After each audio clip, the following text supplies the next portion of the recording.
Hello, welcome to today's episode of Juicing the Numbers, your statistics and sports podcast. I'm your host, Joshua Tracy, and I'm riding it solo today. Just me, myself, and I, a little De La Soul style, as Corwin Heller will be out for the whole week, leaving me solo.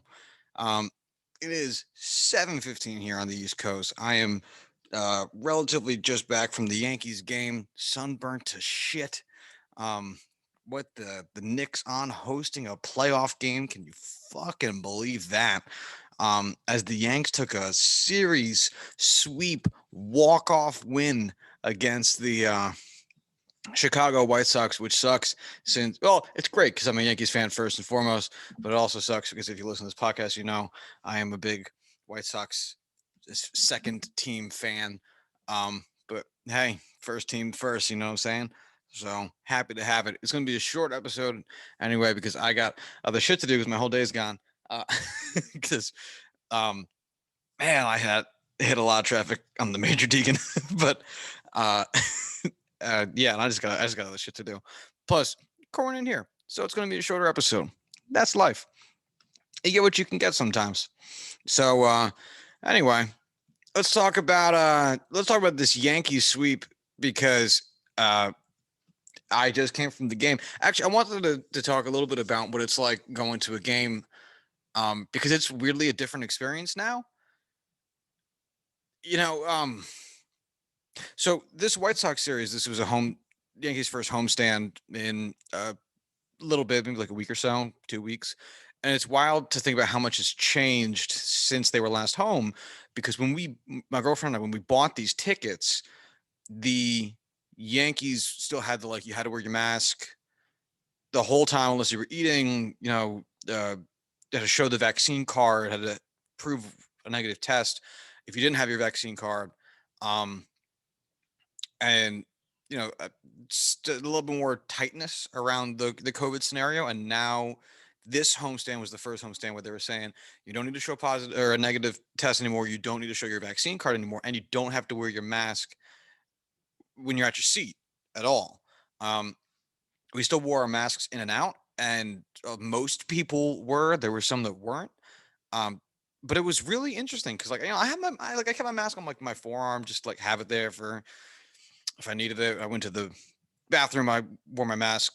Went to get food. Wore my mask. But it's weird not wearing the mask in the best way. It felt very normal. This felt like a very normal day. And I was kind of in awe of it because I'm not used to having that normalcy. And so it it was, and I think that's what baseball can provide is I think it can be like a litmus test for um how life is going. It's been talked about a lot, not just here, like on this show, but in the ether of media about the what baseball is and what it can be representative of in American society. And I think there is oftentimes parallels between the way the sport is going and the way the nation is going. As weird as that is, there is some level of ingrained kind of connectivity between the ongoings of American society and the sport of baseball. Um, and it's been talked a lot about with like race relations having to do with integration of the game happening at a very pivotal point in United States history and labor relations as it pertains to free agency in the 70s, a lot of stuff. Um, and this, it felt like another example of it because this was the first time my girlfriend and I had gone anywhere and didn't have to wear a mask. It wasn't like my grandparents' house who've been vaccinated for a while, my parents' house who've been vaccinated for a while, like her family's houses that have been vaccinated for a while. Like this was our first, we've been to a couple of restaurants where like you wear the mask in, and you know we'd wear it when like, we ordered because we felt weird, and then take it off to eat. It was, and it's not like that because I don't don't know how to describe how it's different, but it was different because it felt. I know I keep saying it felt normal, but it felt so normal in such a familiar and right way. Like a lot of times I forget that the mask was on my forearm because you go. It's like a 3 hour, 4 hour stretch of my day where I wasn't having to wear it, and I was around other people. And I was also surprised by how comfortable I was with that. We'd been taking this every time I gesture back. If you are watching this on like I guess YouTube, I'm referencing my girlfriend even though she's nowhere nearby. Um, you know, we took this shit very seriously. We did not leave the house for very long stretches of time. Um, we avoided our own families for a significant period of time. We really didn't do anything. Work from home, the whole nine. And so it, when I say I felt comfortable, I mean it really is me going from what at least feels like to me and what seems to be based on some of my friends and peers, probably one of the more rigid people in my circle, uh, about the restrictions. Really, it really felt comfortable, which I just wasn't expecting it to be such a quick turn, which I guess is what's taking me by surprise. Because if you think about it, it's going to be, and Yankee Stadium is going back to 100% capacity pretty soon. I actually thought it was supposed to be this past week, but it was still pretty empty. And I'm just not sure if that's a catch up with the ticket sales kind of thing or kind of what that whole deal is. But regardless, it's happening. It seems like it's happening really quickly anyway. And I would have been really concerned, maybe is the word, 2 months ago. That's what we were saying on our way in. Like the people who were taking the temperatures at the stadium, they didn't really seem to give a shit. Which is fine, 'cause, like I didn't really give a shit, and so it was. And my girlfriend and I made mention of that. We were like, they didn't give a shit, and as we were saying, like we both agreed, like honestly, we don't give a shit. And 2 months ago, we probably would have given a shit. 2 months ago, we probably would have been like, oh fuck, like are we doing the right thing? Like they don't seem like they're really trying very hard here. And no, who cares? Now, like that's where at least we are at, her and I. And you know, to get into the stadium and to have roll call, and we were sitting right by the bleachers, so we were able to participate in roll call and to give a ton of shit to Jake Lamb. I don't know if any of that shit made it into any broadcast, but our section was giving a very hard time to Jake Lamb, who was really enjoying himself. Uh, he turned around and laughed and gave some shit back to everybody. Some fucking like 8-year-old kid thought that everybody giving Jake Lamb shit was hysterical, and so he like walked down. This 8-year-old kid, like seemingly by him fucking self, walked down to the first row and just started yelling at Jake Lamb. And he turned around and he was like, "What the shit?" um, he's a really good dude. But anyway, it just felt so like it always is, and I didn't know I needed that, which was interesting because again, it's like if everybody there was very very concerned, it would make at least me feel concerned by extension. Like if you walk into a room and everyone's dead fucking quiet, and it has a very much so like who died kind of energy, like a very like somber kind of energy, you would see that, understand it, hopefully, or if you don't have any type of social awareness issues, or I'm trying to not say like, you know what I mean. Um, you would receive that feeling, and you go like, oh shit, I should be quiet too. I should be concerned or somber as well. Like there'd be some secondhand experience of that feeling, and so to not have that was actually really nice.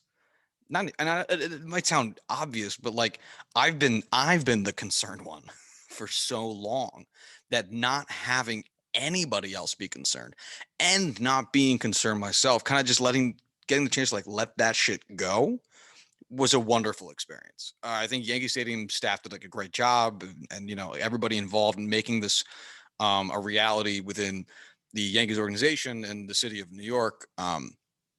Great job. firm pats on the back to you. But it's just so wild how last March shit really got shut down, and like here we are a year later in May, and it seems to be popping up super quick. But the reason it got shut down so fast was because there was a catastrophe, and the reason it's going up so quick is that we're just doing a good job of everyone kind of doing their part to do what you got to do. And I know I'm waxing poetic a little bit about it, but it's first off, how can you not be romantic about baseball? And then the other part of it is like we fucking earned this, like this is the reward for society behaving itself. So yeah, I'm happy. I'm proud, man. It's cool shit. Plus the game was great. And that's the other thing I wanted to talk about with it, very, very briefly, is that I left my scorecard in my backpack. I don't know where it is right now. Not within arm's reach, so it's not worth mentioning or searching for it. Not a lot of strikeouts in the game, and it's something I didn't realize until maybe like the fifth inning. But you know what? Actually, I'm gonna look up the box score real quick because I, I don't I don't think there was um very many strikeouts in the game, which was more fun. um, or at least added a lot of enjoyment to it because you got to see all the field. It was a very small ball game, which I thoroughly enjoyed, and I guess expecting 16 strikeouts in the game altogether. Sorry, I was doing the Googles. Um, which really, honestly, isn't that many, especially when you consider there's 65 at bats in the game. So 65 at bats, 16 strikeouts. That's not very many. Um, and I totally get. I've been to some high strikeout games. They're very common. It's very easy to find a bunch of them. In this particular game, only two people struck out more than once. Tim Anderson struck out twice, and Miguel Andujar struck out twice. And Ed Gardner struck out three times. Sorry, Miss Gardner. And then that's it. The rest of the action took place on the field. People, like hitting balls around and like having to, field and do shit and get double plays and all that wacky nonsense. And it made for a fucking blast. And I totally get why MLB would want to get back to that. And I get why people also don't care because strikeouts are also their own brand of excitement. Um, but I have to say, like being at the ballpark, I think I like the small ball part of it more in the stadium because there's more shit to cheer for. There's more action for you to get involved with as a in-house participant, especially because strikeouts are way more fun at the ballpark if you're very close. And we had outfield seats. And that's not to say, and we had really good outfield seats. They were really actually. I'm so shocked we paid like under $100 a ticket. It was amazing. For like really good seats, and it lets you feel like you're more engaged with what's happening because it draws you in. Whereas a strikeout, if you forget the count, which will happen to you at a stadium because you'll be like, hey, like, oh, I missed this thing, or like you want to go get like a hot dog, or like some shit's gonna come up and you might like miss a strike, and then all of a sudden you hear like and it's like, oh fuck. Oh hey, oh shit! I missed two balls and a strike. How did I miss three entire pitches? I turned away for 3 seconds, which is the other funny part about going to a game live is that it happens way faster. But regardless, um, so anyway, I totally get why MLB would want that back or more so a part of the game. I don't have any solutions for you here. But I get it. I gotta say, it was also fun beating Tony La Russa by way of the small ball. Because fuck that guy. I'm happy to say we got a little fuck Tony La Russa chat going in section 104. It was fun. It was a good time. Nobody likes that guy. It was good seeing. He's an awful manager, and that's the other very confusing part. Leaving Dallas Keuchel in as long as he did today. All right, he didn't have his best stuff, but your starters got to make his starts, and he was able to push 4 innings. It was an ugly 4 innings, but he got through it in like what, over 100 pitches, I believe, 100 even. The rest of what happened after that, absolute fucking nonsense. No fucking clue. Every single move he made was truly bizarre. Why wait until the game is tied and bases are loaded to bring in your best closing or your best relief pitcher? And it's like, if anybody has ever talked to old baseball people, or if anybody's ever read Ben Lindbergh's book, The Only Rule Is It Has to Work, um, where you hear the expression "the closer's the closer because he closes," which is all over that book, and it's very frustrating. Not on the part of Ben Lindbergh, on the part of some of the people he was working with in the creation of that book. Um, you, I get it. The guy is supposed to get the last 1 to 5 outs of the game. Understood. At the same time, if the most important outs take place before that, fucking do that shit. Why even spend the energy to force your closer to come in bases loaded, which I'm sure he almost never has to do, because usually closers get the start of an inning, they get a clean inning. A lot of the time, not always. Sometimes you get some runners on. Sometimes you gotta come in the eighth, 1 out, 2 guys on. Shit happens. But you know what? That's the eighth. That ain't the ninth. That's fucking hard.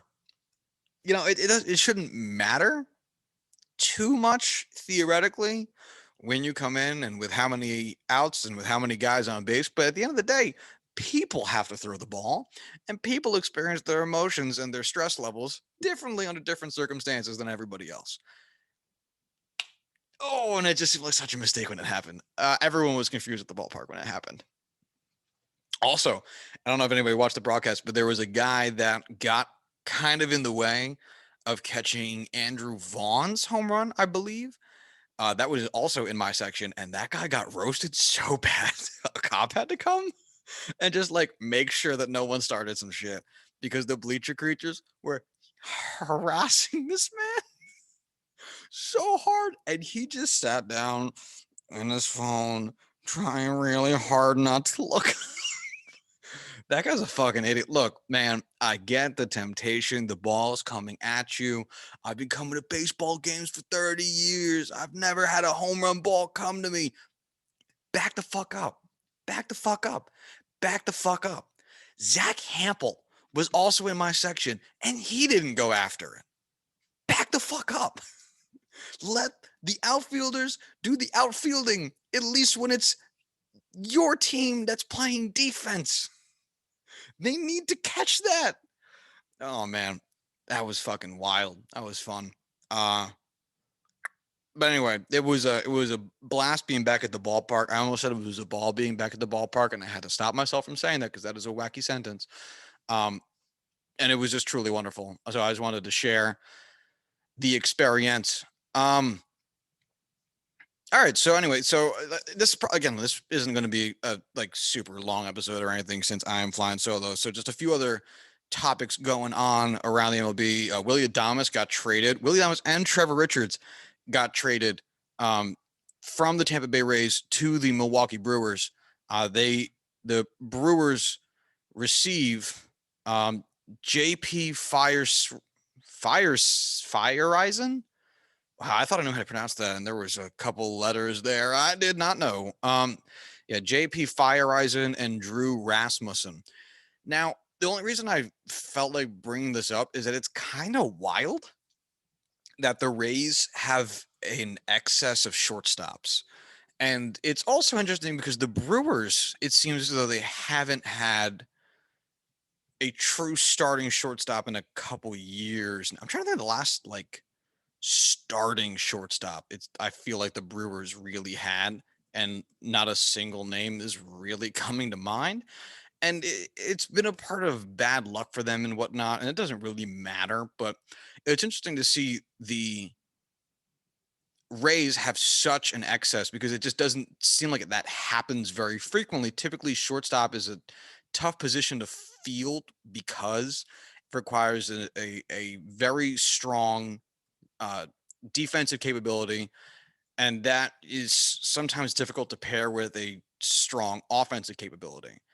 And Willie Adamas has had an up and down career so far to start, but he's been a rather capable guy. So I get that. But down the pipe, let's just actually, I just want to look up Tampa Bay Rays farm system because they have, oh, wait, that's their like affiliates. I don't need that shit. Um, because they still have Wander Franco, who has been just fucking chilling in the minors for a while when it's been regarded as him being one of the best shortstop prospects, but they also have capable of playing shortstop Vidal Brujan, Javier Edwards, and Taylor Walls and Greg Jones. Now, Taylor Walls ended up being the guy who got called up. There was questions about whether it would be Wander Franco, and Wander Franco is supposed to be so good that they're probably just going to manipulate the shit out of his service time so that they can not pay him for as long as they can not pay him for. Um, but it is a fascinating position for the Rays to be in, especially because the Rays make their money. They find their success on the back of trading young guys that they don't need or don't need as bad as the piece that they are trying to acquire, or they're trying to find some arbitrage and skill somewhere.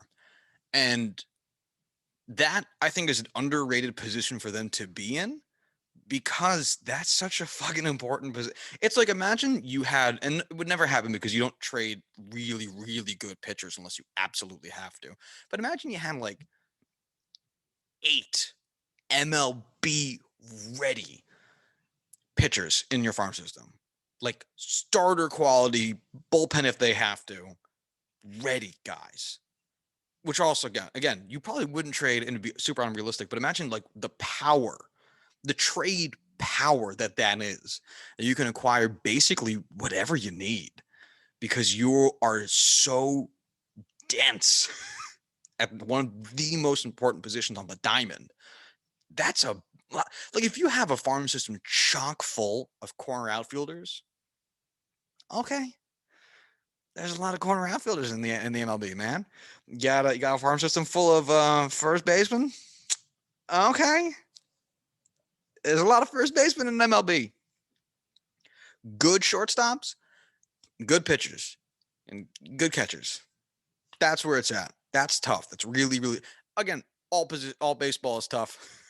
Baseball is a hard sport, but it's a lot of swing your dick around power that the Rays are going to have when it comes to wheeling and dealing, which they're already really good at finding value as a construct, finding value out of what they have. They're very good at scouting themselves, in addition to scouting other teams, and then making moves correspondingly. Um, Outside of moving Jay Cronenworth, just kidding. He's actually, they didn't need him. um, but so it'll be interesting to see what they can do with not just great team scouting combined with great, they're like personal player personnel scouting and external player personnel scouting, but also having such important depth positions, or positions of depth at such a high value position, and seeing what that does for them, because this is a very hurt team. I mean, they've got a ton of players on the IL. A lot of their pitching staff has landed on the IL. Rich Hill has been surprisingly durable for them, um, but a lot of their bullpen throwers have have landed on the IL. So it'll be interesting to see what if they do anything at the deadline. Obviously, right now they're positioned very well in the standings in the AL East. They're currently uh, one game back of the Red Sox. I haven't looked at today's scores outside the Yankees. I'm dead inside and out. So they're right there. They're in trade acquisition territory. They're in building territory. If they were struggling and way sucking dick, then maybe. Oh, I mean, it's still only May, but regardless, you got what I mean. They are in a standings position to go out and make an improvement somewhere on their own behalf, and they have so much depth to do it. It's a very interesting position for them to be in.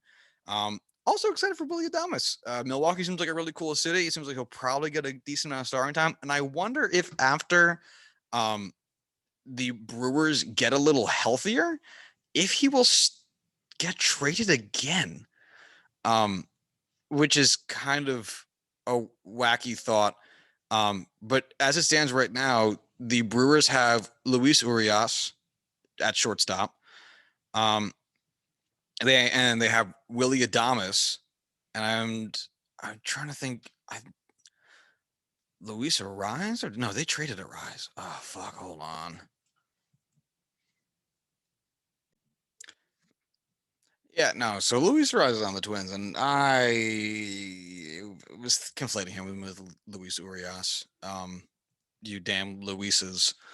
Uh, but anyway, I think that Adamas is going to be a great fit for that team, and I think that their infield versatility is going to end up being actually a pretty good strength of theirs after everyone gets healthy. But as it stands right now, an infield of Colton Wong, Lorenzo Kane. Oh, sorry, that's the whole depth chart. An infield of Daniel Daniel Vogelbach, Colton Wong, Willie Adames, and then Travis Shaw.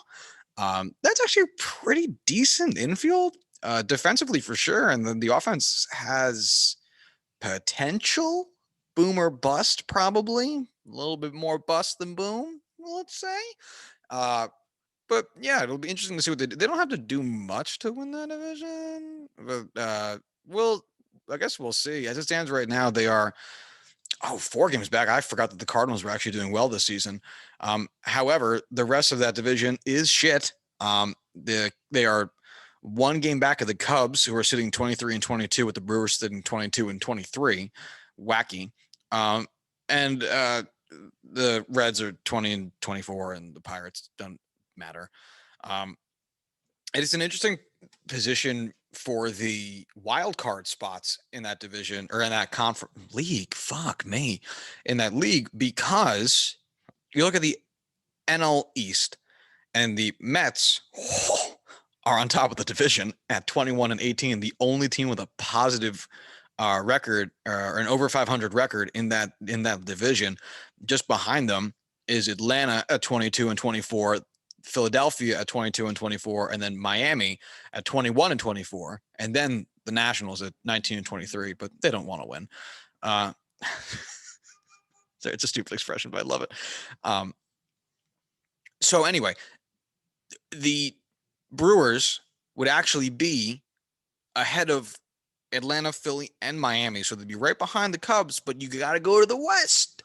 And that is a bloodbath, with the Padres currently leading the division 29 and 17. The Dodgers are behind them at 28 and 18, and the Giants are behind them at 28 and 18. So,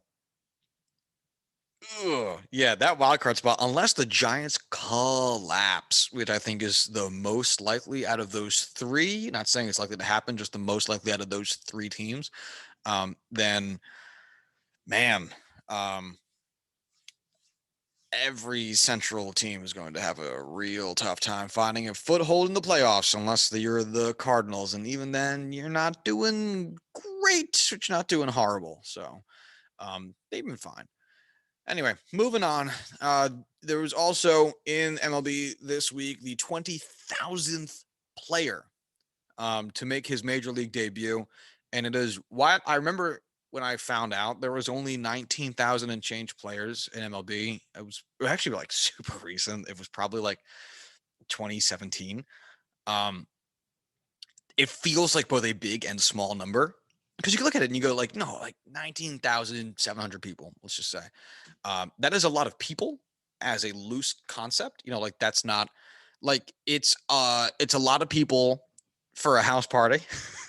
It is not many people for a city. It is a lot of people to be stuck in traffic. It is not a lot of people for a stadium.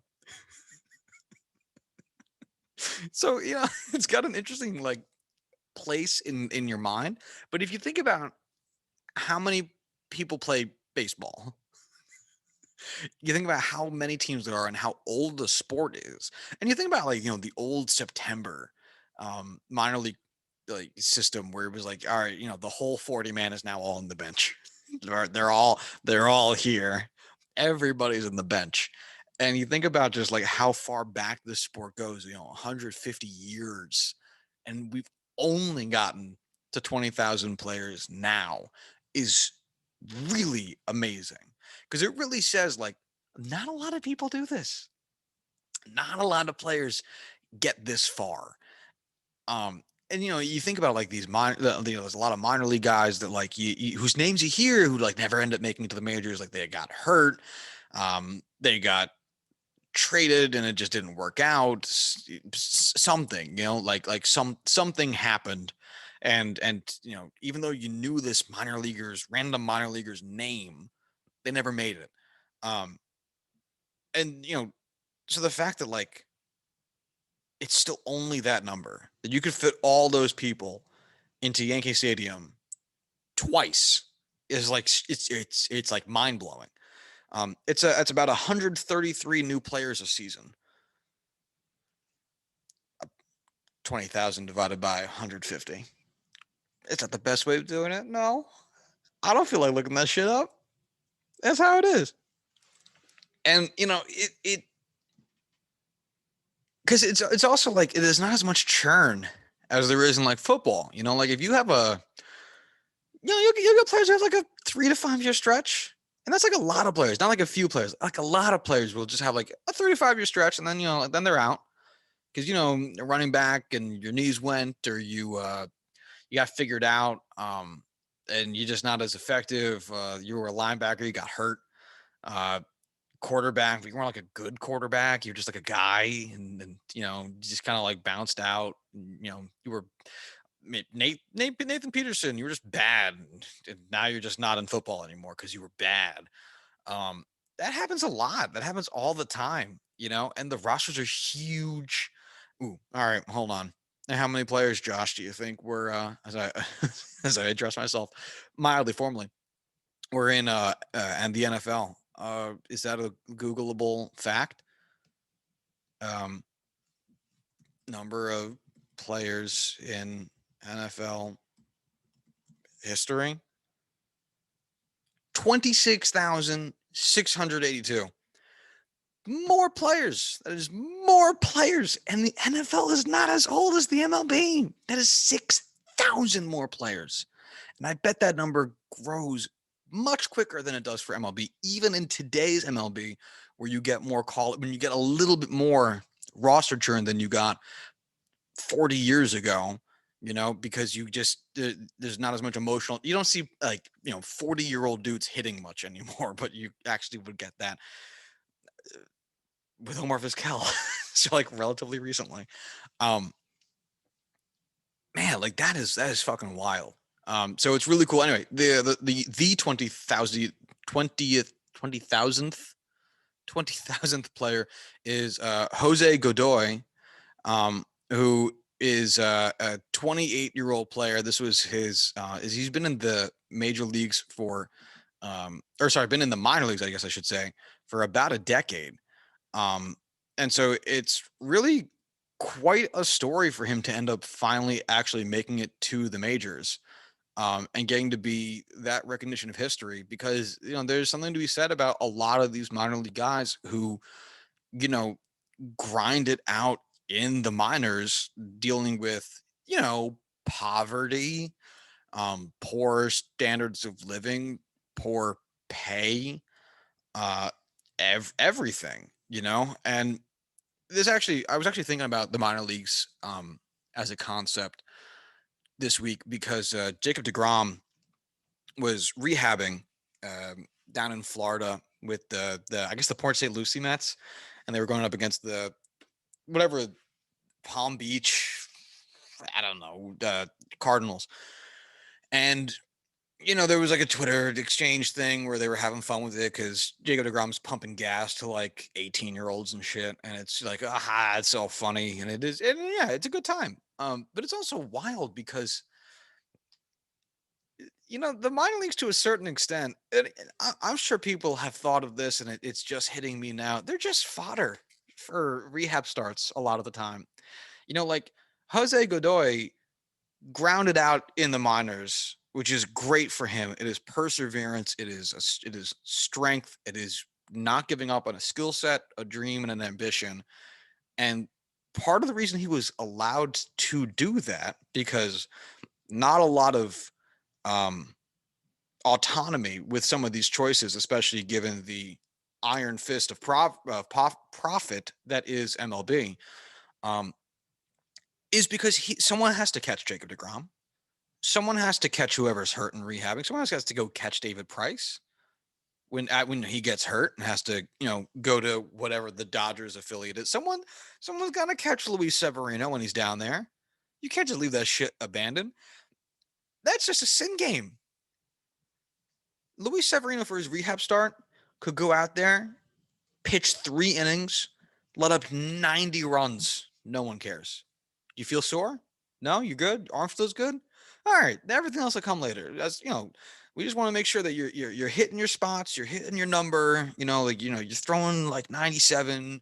The arm doesn't get sore at the end. The rest we'll worry about at the facility, and we'll hammer out the details of it in the gas station, I think is what the Yankees call it. It's a fucking sim game to them. It's not real life after a certain point after you leave it, and it's just there because it's probably the cheapest way to do that. Because if that wasn't there, then you'd have to actually take the time out of your pro player pool, your MLB roster, to do that shit. And those guys, even the ones getting paid league minimum, make like 100 times what the guys in the minors make. And that is a sad thought. And it is very true. And I am sure I've heard someone else say it, and I'm just like haven't let it sit with me as much as it did thinking about this Jacob DeGrom start, because everyone's like, oh, it's so funny. But it's also like, why is an 18-year-old living in poverty having to face like MLB talent? Like Jacob DeGrom is getting paid hundreds of thousands of dollars to be there just in the time frame that he is down in Port St. Lucie or whatever. Those 18-year-olds are getting scraps to be a part of his recovery journey. And I understand that's also part of their development. I get that. I get it. But at the same time, what do you think the team, the Mets, care about more? The development of the other players, or even the Cardinals, the organization, the Cardinals. What do you think they care about more? The development of their players, or the rehabilitation of their starters? I'm going to go the rehabilitation of their starters, and I bet they want to do that as cost effective as possible. So that was a sad thought I had today, or this past week. Thought I would share, so that we can all be sad today. Aren't we glad? Speaking of the Mets, they have experienced a slew of injuries this season, and I'm not going to go through all of them because honestly, I lost count, and don't have a comprehensive list in front of me, which it feels like you shouldn't need to have, because it should be like a small list of players. But the Mets have experienced a large 14. Fuck you. What? Jacob DeGrom, Michael Conforto, Jeff McNeil, JD Davis, Brandon Nimmo, Kevin Pillar, Albert Almora, Luis Guillorme, Dylan Betances, Jose Martinez, Carlos Carrasco, Seth Lugo, and Noah Syndergaard. Oh, and Taiwan Walker now. Wow. Oh, what the fuck? And they're in first in the division.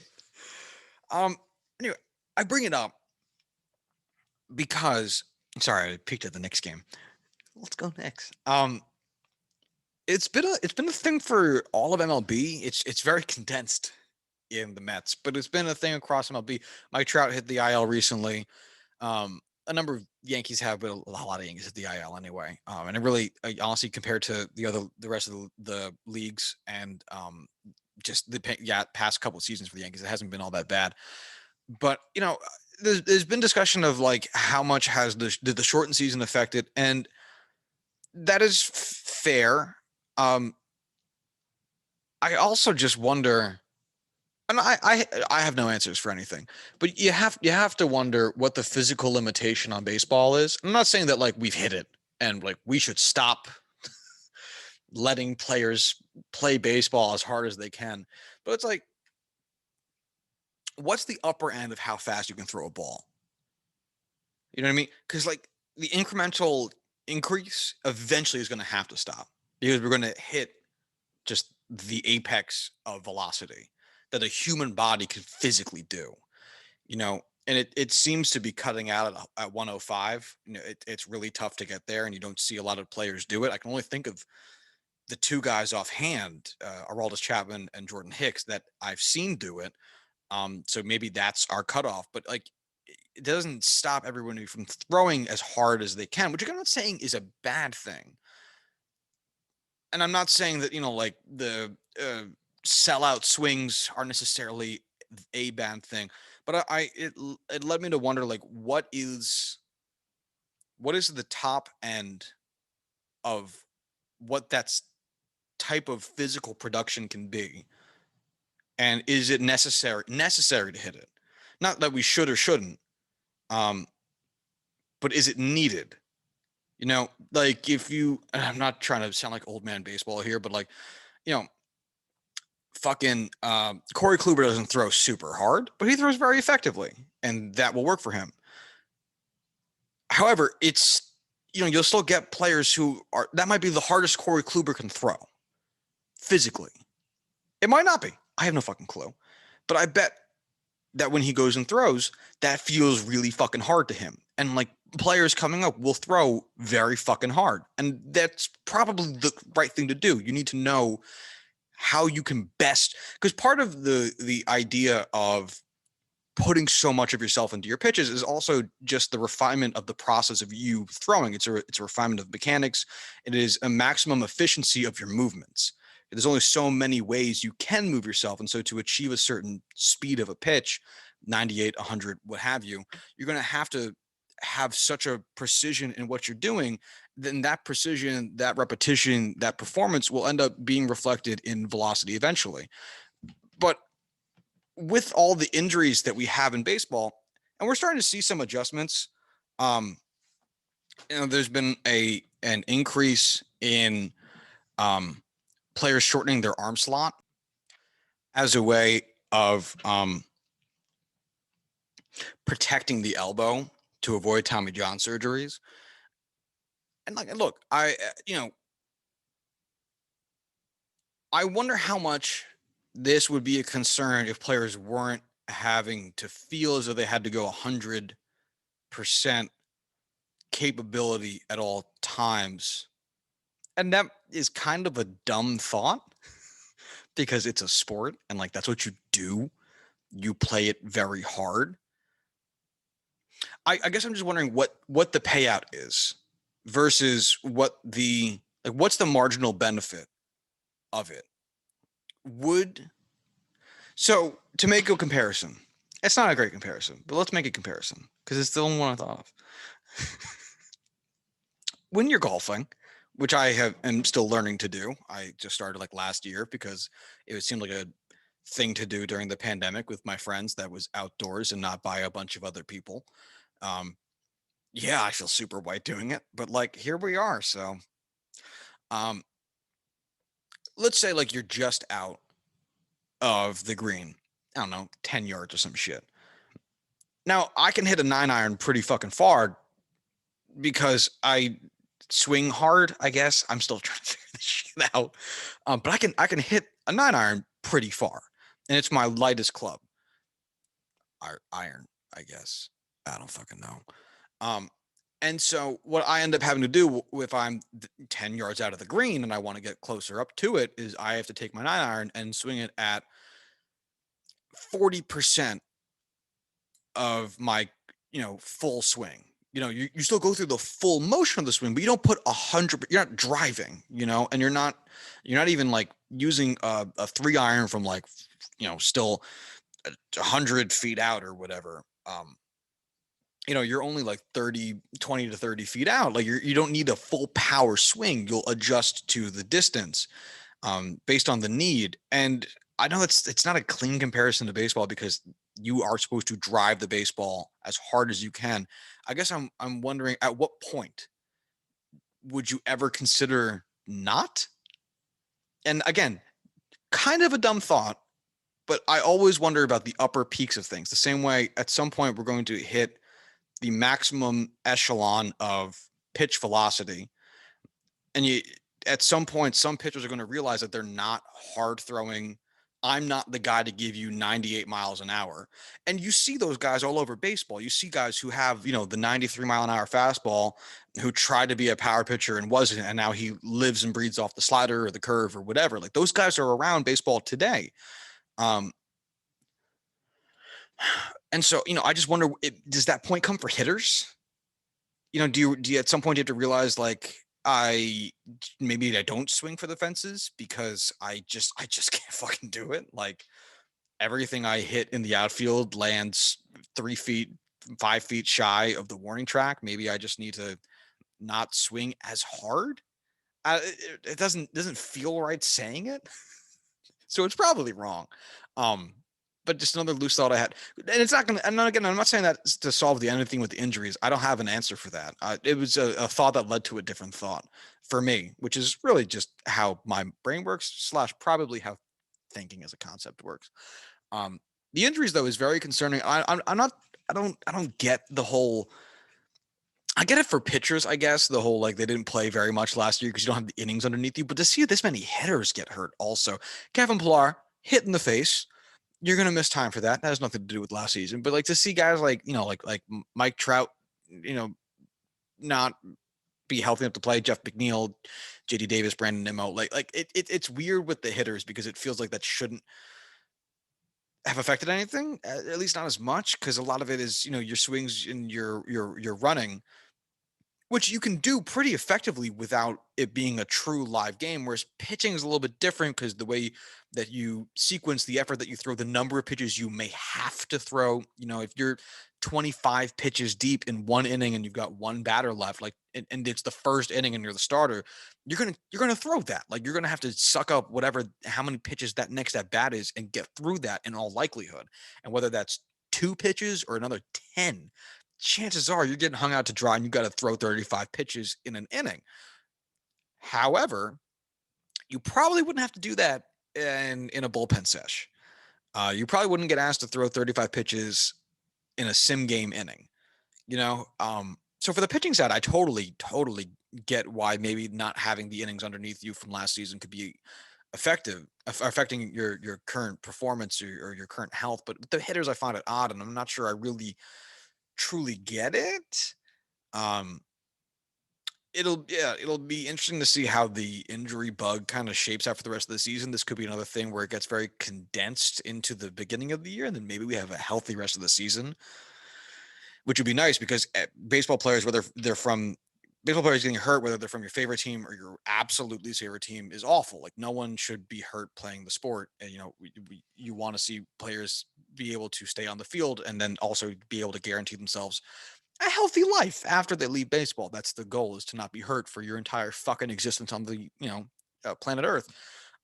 But it's it's been a ride so far. The Mets again having been hit especially hard, but I don't understand really why. And I guess again we'll see, because if the Mets end up having like fucking no injuries for the rest of the year, you'll look at it and you go like, and then someone said to you afterwards like, oh, Brandon Nimmo had a stint and JD Davis had a stint and Jacob DeGrom had a stint, and like all these players had stints on the IL.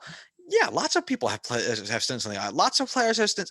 Like your whole team's gonna hit the IL at some point, usually, especially in today where off days are more common. So the idea of being without a certain number of starters or a certain starter in particular for X number of games isn't a very foreign concept. If you make a 10-day IL stint, and you actually only stay on the IL for 10 days, there's a solid chance you might have had like at least one off day, maybe two in there, depending on who you are in your team, your injury history, who your team is, who your opponents are. Like there's a lot of factors that might have be incorporated where you're really not missing that much time.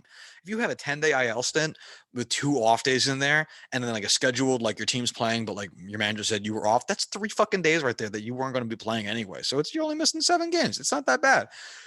Point being, if it shakes out that way for the Mets, you look at it and you go, fuck, that was a horrible stretch, but we're fine. And it's weird, but like it's not endemic of anything within the organization or within the sport. It's just shit got funky.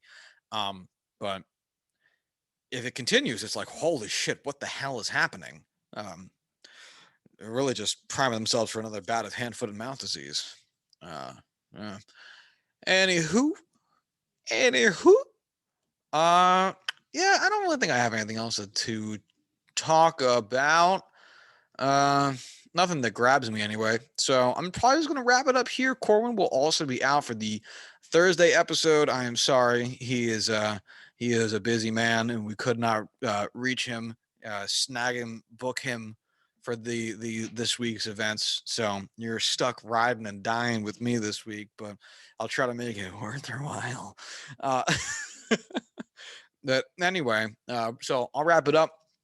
If you want to follow the show on Twitter, you can do so at Choosing Pod. And if you want to hit, I guess, Corwin up on Twitter, you can do so at Corwin Heller. If you want to hit me up on Twitter, you can do so at Joshua D. Tracy. And if you want to send us emails with questions, thoughts, ideas, concerns, bullshit, you can do so at juicingthenumbers at gmail.com. And until Thursday, y'all have a good one.